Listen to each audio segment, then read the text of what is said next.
kasih. Saya Mesa Kabari, Wakil Ketua 1 Eksekutif Nasional Liga Mahasiswa Nasional untuk Demokrasi. Kemudian melihat apa yang terjadi di Halmahera Utara, lebih khususnya di wilayah Lingkar Tambang, Kecamatan Kaumalefut.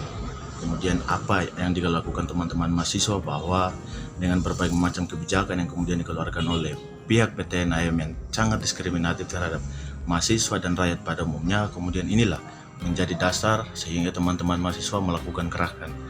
Nah, di sini yang kemudian kita sesali apa yang dilakukan dari yang notabene adalah orang tua-tua kita sendiri, yang notabene ada satu lembaga yang kemudian sangat bermarwah di wilayah Maluku Utara ini karena menjunjung tinggi persoalan historisnya, bahwa lembaga adat lah lembaga yang kemudian inilah bagian dari peninggalan-peninggalan para leluhur kita.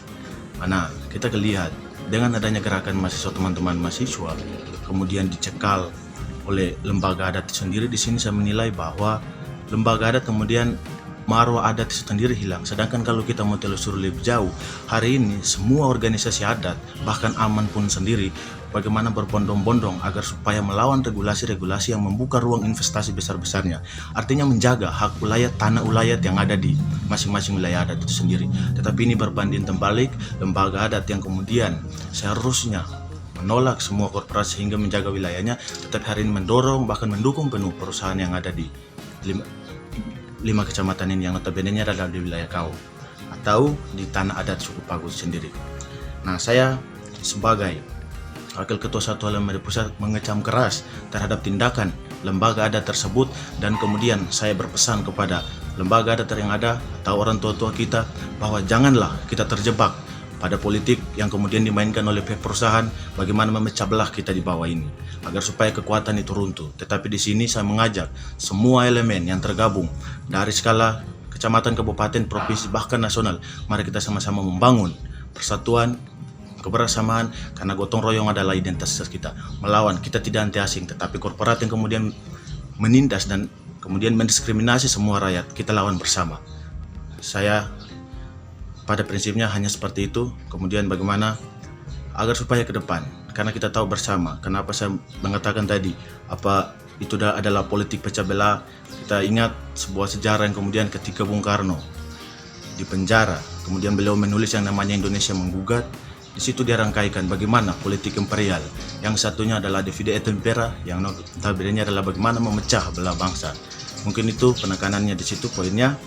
Saya ucapkan terima kasih.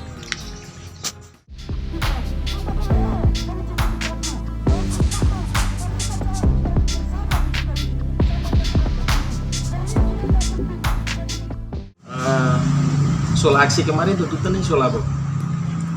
Ya, ada beberapa poin tuntutan. Yang pertama itu ya pendidikan, terus kesehatan, sama kesehatan itu di program rumah sakit, terus sama asrama. Kira-kira hasil dari aksi tersebut gimana sampai saat itu? Iya, jadi aksi dari itu ada beberapa poin sudah mau direalisasi, tapi itu di tahapan. Yang pertama, soal biaya pendidikan itu dia kembali ke metode yang lama atau juknis yang lama. Soal yang kemarin juknis mereka itu mahasiswa akan mendapatkan nilai nominalnya itu cuma 2 juta. Nah, dan hasil kemarin itu waktu kita buat gerakan, dia sudah kembali. Jadi soal bantuan pendidikan itu dia kembali ke yang lama jadi 3 juta. Terus ada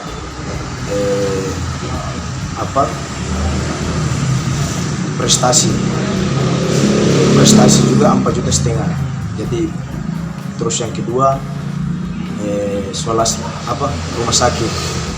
Nah, itu yang mau direalisasikan tahun ini. Rumah sakit juga itu mau didirikan, belum direalisasi itu.